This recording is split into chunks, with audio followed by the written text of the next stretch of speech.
Welcome, everyone, to a special program today. We have a very special guest, and his name is Reverend Hanny Freiwat. He has an interesting story, and I would like for him to tell you a little bit about his life.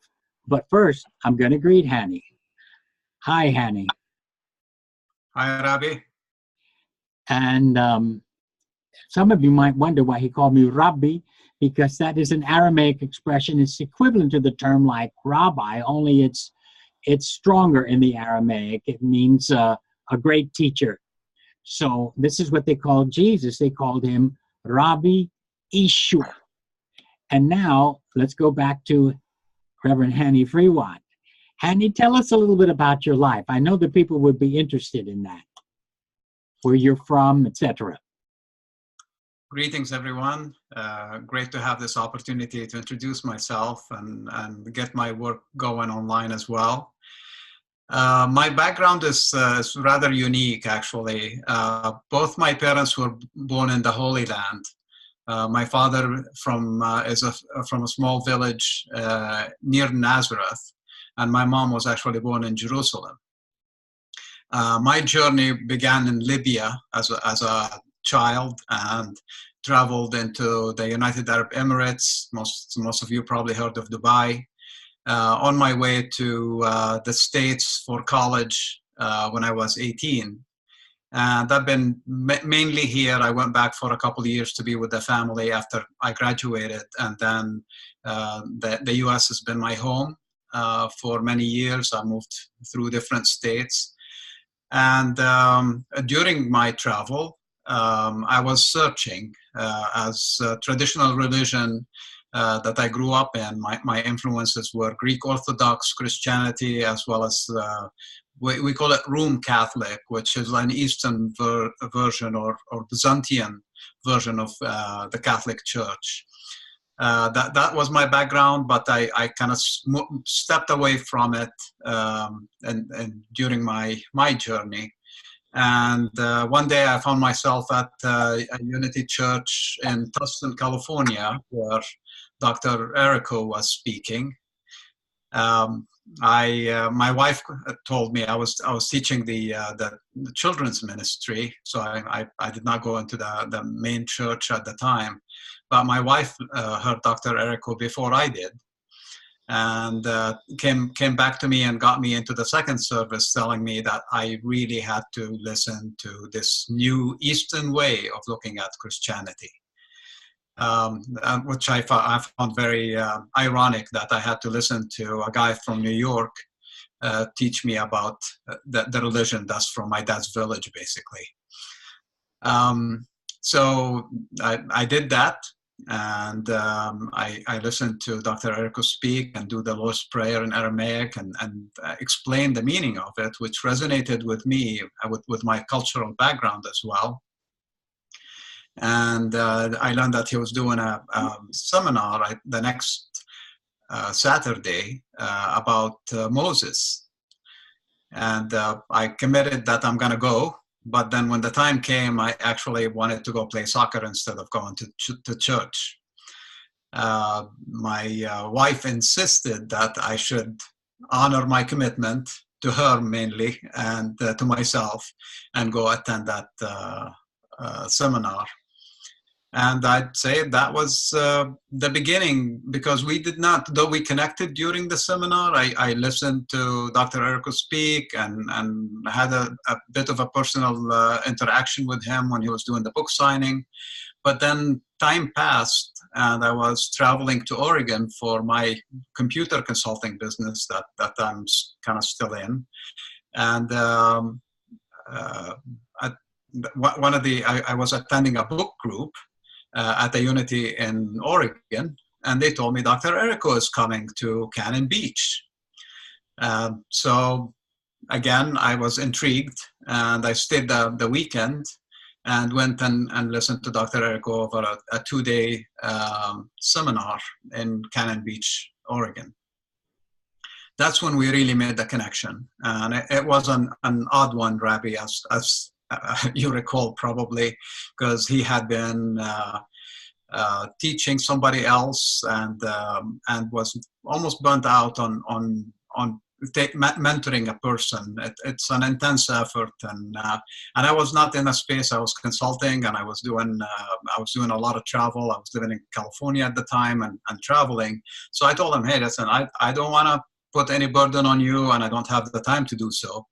And he's told me pretty much the same. And with both of us kind of almost wanting not to do it, ended up connecting greatly.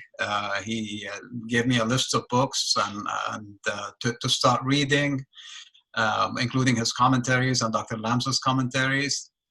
And we just started kind of finding a way to talk with each other, and that evolved into more regular calls, attending more seminars and retreats, catching him when he's at the church near my travels or my home.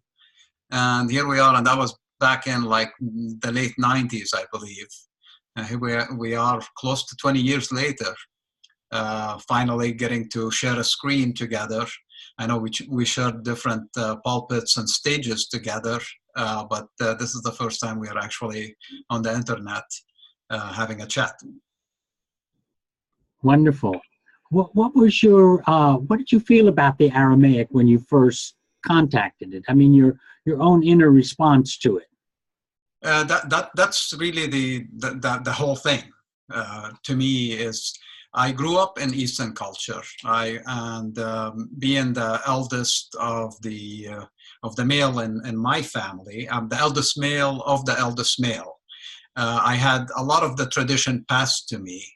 My grandmother's, and I was the first on my mom's side as well as the first grandson. So my grandmother and grandfather on my mother's side as well invested a lot into teaching me the culture and the background of our people, especially growing up in Libya, which was not my culture. My culture is Palestinian, Galilean, and also from southern Palestine. That's my heritage. So I cover the gamut geographically of the Holy Land. So as they taught me the culture, when I went to church, which was either Greek Orthodox or speaking in Latin or that on the Catholic side, it did not really resonate with me. It was something disconnected, an Eastern message that was being westernized. And a lot of the teachings of the Apostle Paul were introduced, which did not really, they almost contradicted my instinct of understanding what Jesus was teaching. So that's why I stepped away until I attended your first seminar talking about Moses. And that was the Hebrew Bible. So that even more of a disconnect for me, because the Hebrew Bible is really misunderstood by the churches I went into. So it was refreshing. It was something that made my culture really come to life. And the history that I was studying and I grew up in, and the idioms we used, all of a sudden became tied to the Bible, which made perfect sense. Before then, it was not interpreted that way to me when I went to church. Interesting. Spiritually, what did you feel spiritually from it? Besides a connection with your culture, what was your spiritual connection? So my search, as I grew up in a very intense culture when it comes to religion, but not really. The spirituality aspect of it was always embedded in the daily life. Everything we say, if you sit with us and very casually, whether you're going to drive the car, you invoke the presence of Spirit and God to bring safety and a safe journey. If people come from travel, it's implied that they were brought there safely by the Spirit. So when we break bread, when we're eating, when we're whether there's a wedding or a birth or a death, it's all around you. So I grew up in that spiritual environment, but I could not connect it to religion. So as I started studying the Aramaic, it came to life. It came in me. I felt connected to something bigger than my nationality, my religion, my limited views of everything. All of a sudden opened up, and I became connected to something much bigger. And that made me. I mean, it was a relief from a personal burden of passports and nationalities and being a refugee, born as a refugee. Now, what we call God made sense. And then, of course, the pressure after that became on me to participate, because spirituality is not a discovery or a book and you just read it and put it away. It's a way of life. So it really was challenging, and still is, to be non-judgmental, to be all-inclusive. And those are the things that I try really hard to practice on a daily basis. I think that is a challenge for all of us, especially, as I often tell people when I lecture, Hanny, I say, we believe in Jesus, but we don't believe Jesus. There's a big difference. In other words, everyone is connected to an historical figure, and they feel all kinds of things for this man 2,000 years ago and what he did, and he sacrificed his life, etc. But they don't connect enough to his teachings. And as you were talking about it just then, where you talked about that, to love your enemies and to do the things that he said in his teachings is very challenging. But this is what we do not hear in the church. How can we implement the teachings of Jesus? How did you find that? Did you find that?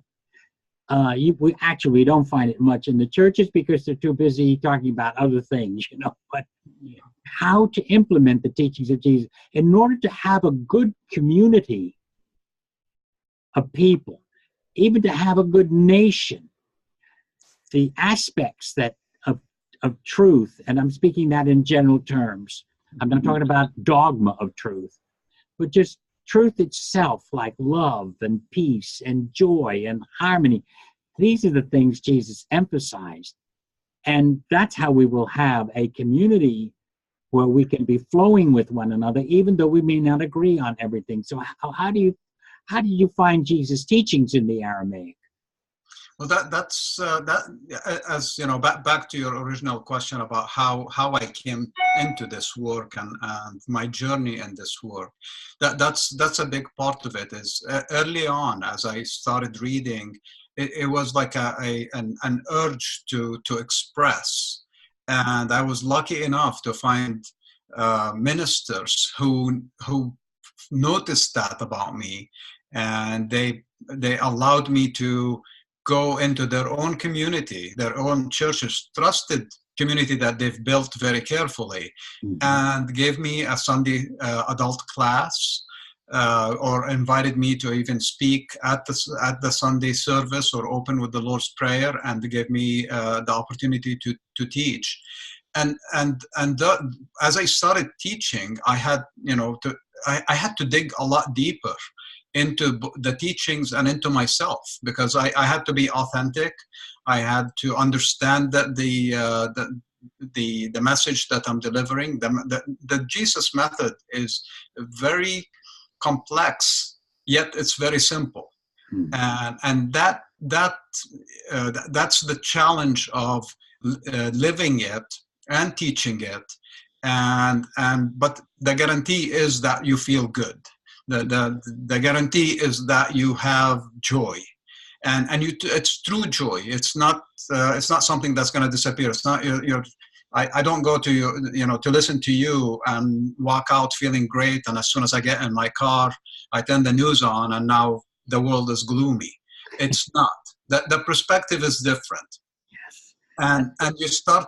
I think one of the key teachings that I always remind myself of Jesus is to be in the world, but not of the world. Yes. And that differentiation is huge especially as I face day-to-day issues around business, about people getting laid off or losing their homes, and listen to the politics of our current events, whether it's international or domestic. All these things, you can start seeing what's at play. Is it God at play? Is it Jesus's method at play, or is it us humans working with social pressures and tribal pressures and teachings, and which a lot of us buy into, and then we ask ourselves, like, why aren't we feeling good? It's like, okay, the dynamics of living there, the rewards that you get and the punishments that you get are not of God, are not of that way that spirit manifests. So as long as you're playing fully in that space and not understanding the differences, you're not going to find that true joy. You'll buy and fill your house with all kinds of things, but it's not going to make you happy. You'll want a bigger house to put more things in it, and no matter how big the house is, it's not good enough. Versus understanding that those things can bring you pleasure, but then there is even a deeper pleasure in understanding how to coexist and how to influence the world around you into being a better place for all of us.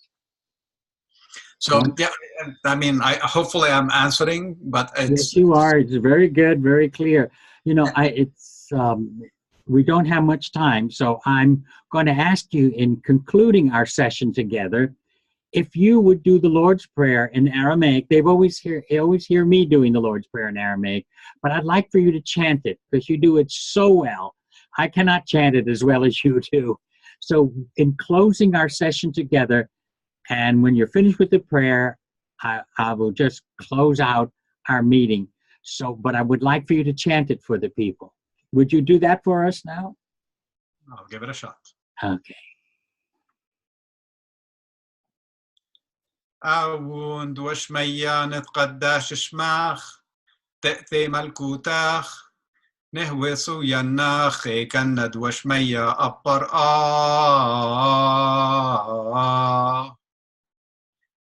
حولان لحمة سنقانا يومانا وشوقلان حوبين كنا دابحنان شوق لحيا وين ولا تعلان نسيونا إلا بصا من بيشا متول دي لاخي ملكوتا وحيلة وتشبحت العالم عالمين آمين.